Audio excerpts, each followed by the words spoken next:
সময়ের আগে একজন মানুষ চলে গেল আতঙ্কে, এসআইআর আতঙ্কে।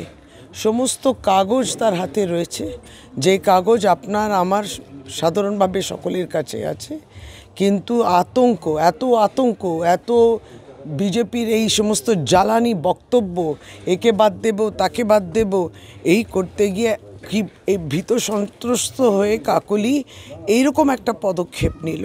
আজকে ওর দুই সন্তান, মেয়ে, কত অল্প বয়সী মেয়েরা রয়েছেন, তার স্বামী সবুজের সঙ্গে কথা বললাম আমরা। সমস্যা হইলে এরা আশেপাশে কোনো সমস্যা নেই।